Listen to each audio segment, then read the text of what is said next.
সময় পেরিয়ে গিয়েছে অনেকখানি। স্থান তমলুকের নিমতৌড়ি। উদ্দেশ্য লোকসভা ভোটের প্রচার। বক্তা সূর্যকান্ত মিশ্র।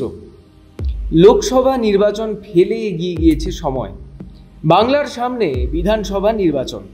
ভোটের মাত্র ৮ মাস বাকি। নানা অঙ্ক তৈরিতে ব্যস্ত রাজনৈতিক দলগুলি। তৃণমূল বনাম বিজেপি উত্তাপ ছড়াচ্ছে। বাম, কংগ্রেস, আইএসএফ কোমর বেঁধে নামার কথা বলছে। ঠিক এই পরিস্থিতিতে পুরনো একটি পেপার কাটিং ঘুরছে ফেসবুক সহ নানা সমাজ মাধ্যমে। তমলুকের নিমতৌড়ির সিপিআইএমের প্রাক্তন রাজ্য সম্পাদক, পলিট ব্যুরোর সদস্য সূর্যকান্ত মিশ্রের দেওয়া একটি ভাষণ, যেখানে তিনি আগে রাম পরে বাম ভাবনার আচ্ছন্ন যেসব কর্মী, তাঁদের পার্টি থেকে বেরিয়ে যাওয়ার বার্তা দিয়েছেন।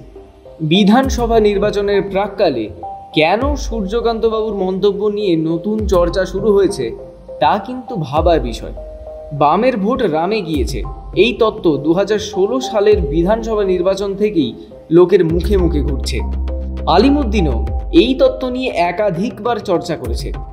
এর প্রতিকার কি হতে পারে, কিভাবে ঘুরে দাঁড়ানো যেতে পারে তা নিয়ে শীর্ষস্থানীয় নেতারা আলোচনাও করেছেন। কিন্তু বাস্তবের মাটিতে ছবিটা বদলায়নি। দেখা গিয়েছে বাম থেকে রামে যাওয়ার ঝোঁক বেড়েছে উত্তরোত্তর।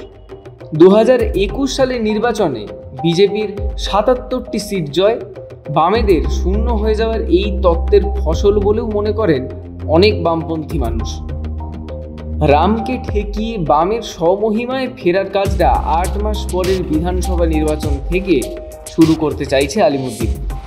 ঠিক তখনই সূর্যকান্তবাবুর পুরনো বক্তব্য আবার ফিরে এসেছে। এ যেন অনেকটা সতর্কবাণীর মতো কাজ করছে। সূর্যকান্তবাবু ঠিক কি বলেছিলেন লোকসভা ভোটের প্রচারে তমলুকের নিমতৌড়িতে গিয়ে? ওই কাগজের কাটিং কি তুলে ধরা যাক, যেখানে লেখা হচ্ছে, মঙ্গলবার তমলুকের নিমতৌড়ি স্মৃতিসৌধে লোকসভা নির্বাচন উপলক্ষে সিপিআইএমের কর্মী সভা ছিল। সেই সভায় সূর্যকান্তবাবু বলেন, আগে রাম পরে বাম এই ধারণা মাথা থেকে ঝেড়ে ফেলুন, আর না পারলে আমাদের ছেড়ে চলে যান, কোনো অসুবিধে নেই।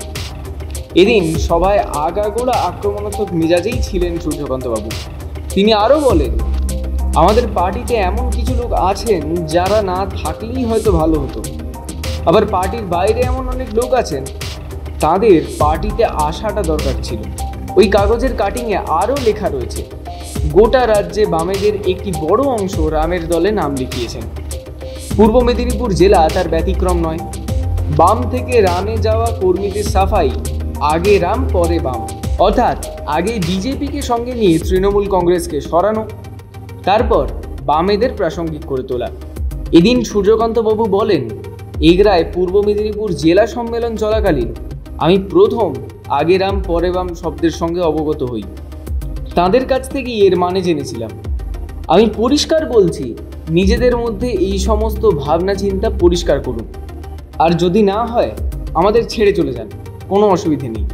একই সঙ্গে সেই সভায় প্রবীণ সিপিআইএম নেতা বলেছিলেন, আমাদের থেকে মানুষ সরে গিয়েছেন, তারা বিজেপিতে গিয়েছেন, আবার কেউ কেউ তৃণমূলে গিয়েছেন। তারা ভুল করতে পারে, কিন্তু এর জন্য তাদের দোষ দিতে পারি না। এটা আমাদেরই দুর্বলতা। আমরা তাদের কাছে প্রকৃত বার্তা দিতে পারিনি। মাথা নিচু করে মানুষের কাছে যেতে হবে। আগে নিজেদের সমর্থকদের কাছে গিয়ে শক্তিকে সংহত করুন, তারপর দোদুল্যমানের কাছে পৌঁছুন। সবশেষে যারা কোনোদিনও আমাদের কাছে আসবেন না ভেবেছিলেন, তার কাছে যান। আমি 50 বছরের অভিজ্ঞতা থেকে বলতে পারি, যাকে কখনো পাবো না বলেই ভেবেছিলাম, তাকেও পাওয়া যায়, তার সমর্থন পাওয়া যায়। নতুন নতুন মানুষকে নিয়েই আমরা বড় হয়েছি। বুথে ব্রিগেডের মতো শক্তিশালী জমায়েত না হলে বড় ব্রিগেড সমাবেশ করে লাভ নেই।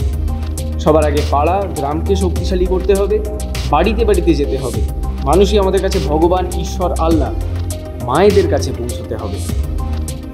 আগে রাম পরে বাম, এই থিওরি কি এবারের বিধানসভা নির্বাচনেও ফ্যাক্টর হতে পারে? রাম বামের টক্করে ক্ষতি হয়েছে বামেরই। ভোট পার্সেন্টেজ পড়েছে হু হু করে। সেখান থেকে ঘুরে দাঁড়াতে মরিয়া হয়ে সিপিএম এবং তার শরিক দলগুলো নতুন করে সংগঠন খাড়া করতে চাইছে। 8 মাস সময় বিশেষ কম নয়। কাজে লাগাতে পারলে সম্মানজনক ফল বামেদের মুঠোয় ধরা দিতেই পারে।